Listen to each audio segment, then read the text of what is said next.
हे ग्रामीण ज्या क्षेत्रामध्ये मुख्य समस्या कोणती पाहिली तुम्ही की जी इथे पूर्ण केली आहे? तुम्ही एक महिला आहे, तर महिलांच्या विकासासाठी तुमचा काय प्रयत्न राहील? महिलांसाठी प्रामुख्याने असं उद्योग एखादी ग्रामीणमध्ये पाहिजे आणि त्याच्यातून महिला आपलं सक्षमीकरण करू शकतात. बचत गटामार्फत काढलं पण ते अजून म्हणजे महिलांपर्यंत पोहोचतात, पण ते अजून त्या सक्षम नाही. गृह उद्योग किंवा असं म्हणजे काहीतरी उद्योग काढला तर त्याच्यातून त्या प्रामुख्याने होतील. अजून कोणती मुख्य समस्या इथली आहे की जी तुम्ही पूर्ण करणार आहे?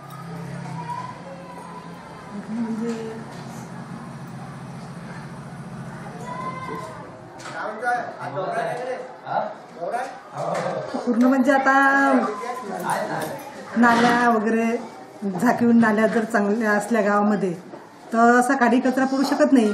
त्याच्यासाठी आम्हाला नाल्यांची खूप आवश्यक आहे.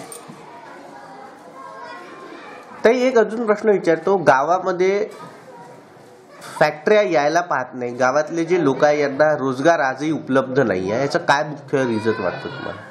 त्याचंच दुःख वाटते, कारण ग्रामीणमध्ये काहीतरी गृह उद्योग निघालाच पाहिजे. शेतीचे कामं 4 महिने असतात आणि बाकीचे दिवस त्या खालीच असतात महिला, म्हणून याचीच खंत वाटते. फॅक्टऱ्या यायला पाहत नाही, इथे काय कारण आहे याचं? कारण म्हणजे आता त्यांनी ग्रामीणमध्ये आता शहराकडेच वळतात ना. फॅक्टऱ्या कंपन्यामध्ये व्यवसाय असते तर शहराकडे मिळतात. त्याचा लाभ शहरातल्याच लोकांना मिळते आणि गावातल्या महिलांना वगैरे मिळत नाही.